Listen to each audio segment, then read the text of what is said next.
sometimes, and in many times in the real world, there's more than just two variables. So we'll have a combination of variations. A combined variation is when a quantity varies with two or more other quantities. And a joint variation is a quantity which varies directly with two or more quantities. So let me give you an example of each one. An example of saying is, okay, so let's say we have Z. It varies directly with X and inversely, I'm not spelling it right, inversely with Y. So I'm going to follow this. If it is directly with X, that's Z varies, or Z is directly with X. That means it's going to be like the KX, because that's a directly one. And inversely with Y means Y is going to go in the denominator, just like we had before with the K over Y. Remember, we do need a K, a constant here, because we don't know if it's not a one-to-one necessarily relationship, but there is probably a constant involved. And we always put that in the numerator. Okay. A joint, so this is a combined, because it combines both kinds. A joint variation has two or more direct. And one of the most basic ones that you probably don't even realize is a joint combination, is something you've been learning since probably 3rd grade, which is the area of a rectangle. The area of a rectangle equals length times width. Well, that means that the area of the rectangle varies jointly with the length and the width of a rectangle. If the length of the rectangle goes up, the area goes up. If the width of the rectangle goes up, the area goes up. So that would be one of those. There's also another one called the gas law that is probably more like this. The volume of a gas varies directly with the temperature and varies inversely with the pressure. How about that? That is a combined, and that's gases. And a lot of you are in chemistry right now, so that applies to you. All right. So this, in other words, this has a lot of real world applications, so we're going to look at those for a minute and look at an example. We're going to do a sample problem. All right. I'm going to show you how to do it. I'm going to read through the whole thing first, and then we will break it down a little bit. It says the maximum load that a cylindrical column with a circular cross-section can hold varies directly as the fourth power of the diameter and inversely as the square of the height. A 9-meter column, 2 meters in diameter, will support 64 metric tons.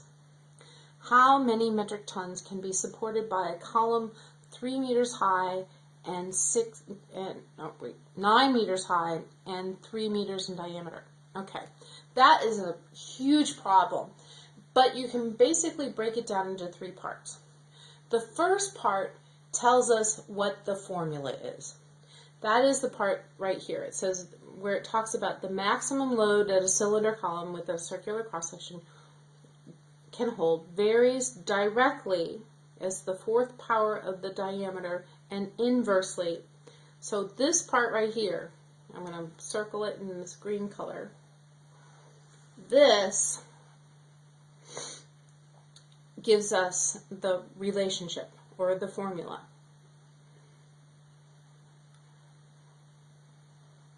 And let's talk about that for a minute. It says that it varies directly. So what varies directly?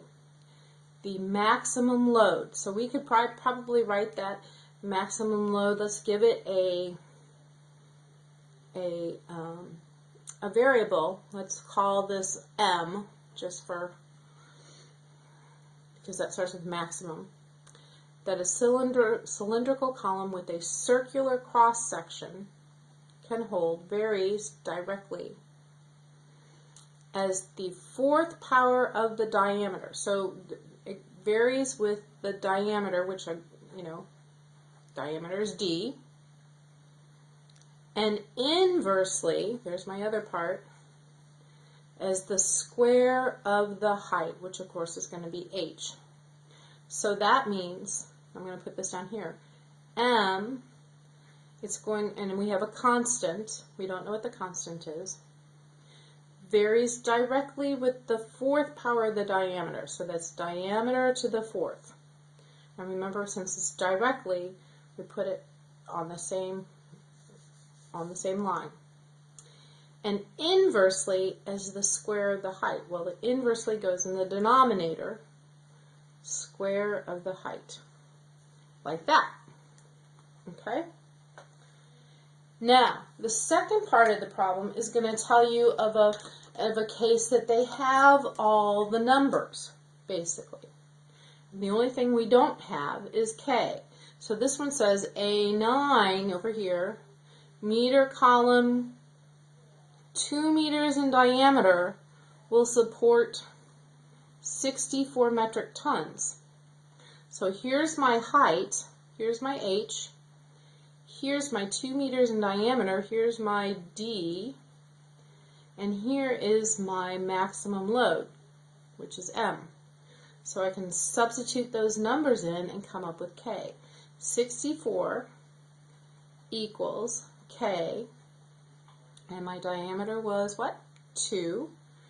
2 to the fourth over height, 9 squared. So let's figure out. 2 to the fourth is 16. So we've got K times 16 over 81. So 64 equals K times 16 over 81. So now all I have to do is solve for K, and the best way to do that is just multiply both sides by the reciprocal. Let me get another color for us to do that. I'm going to multiply both sides by 81 over 16. 81 over 16. Kind of then put that goes over 1. 16 goes into 64 4 times. So I have 81 times 4, 342 equals K. Okay, so 324, excuse me. 324 equals K. So that's the second part. We found out what K is. So now I can put that back into my equation here, and now my equation becomes M equals 324 D to the fourth H squared. Okay? Now they give me what they don't know. Now I'm going to have to actually figure out the answer or whatever. So that one says, how many metric tons, here's the last part,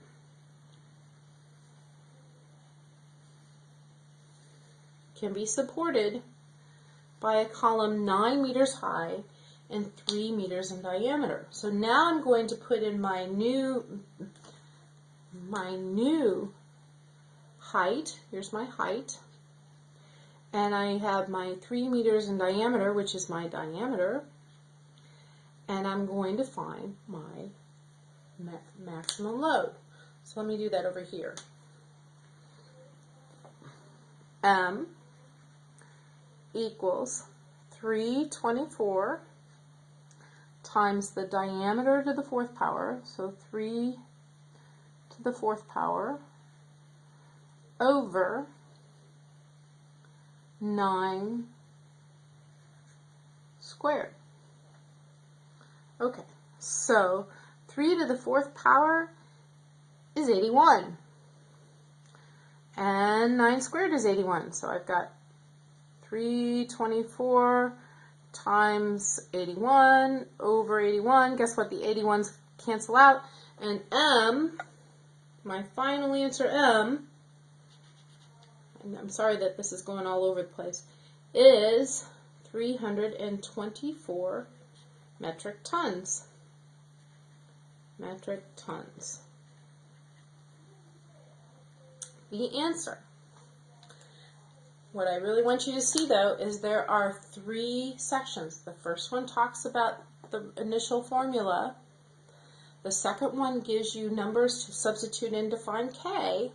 And once you find your constant, the third one gives you the parameters for the unknown, the question. Okay, here is a sample problem for you to do on your own. This is a really good time to pause it.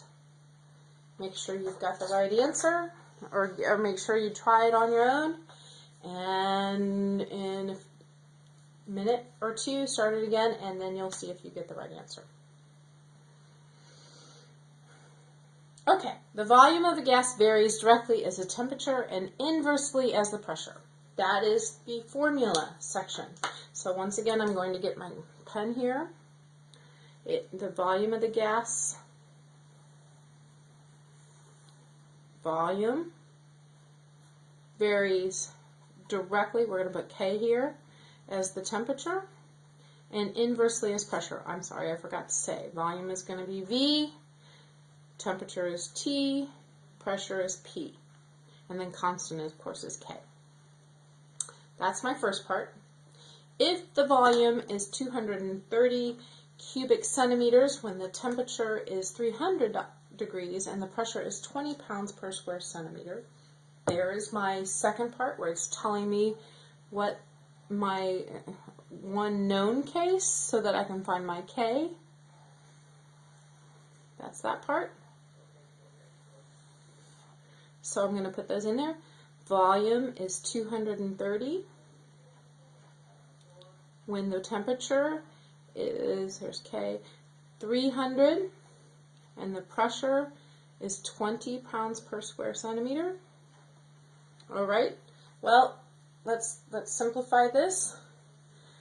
First off, 20 will go into 300 15 times, so I get 230 equals K times 15. Okay, and I'm going to divide both sides by 15 to solve for K. K, oh boy, 15 goes into, I'm going to have to do a little math here. I haven't done that ahead of time. Would have been a good idea.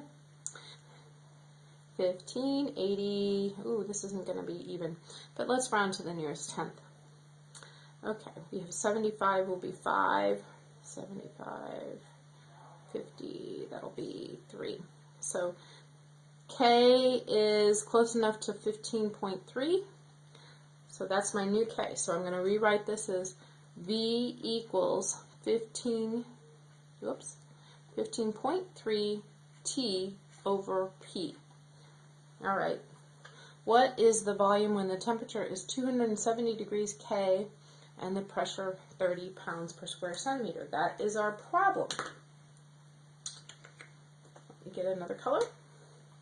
So here is my new T, and here is my P, and I have V equals 15.3 times 270 divided by 30. Well, 270 divided by 30 is just 9. So I have 15.3 times 9.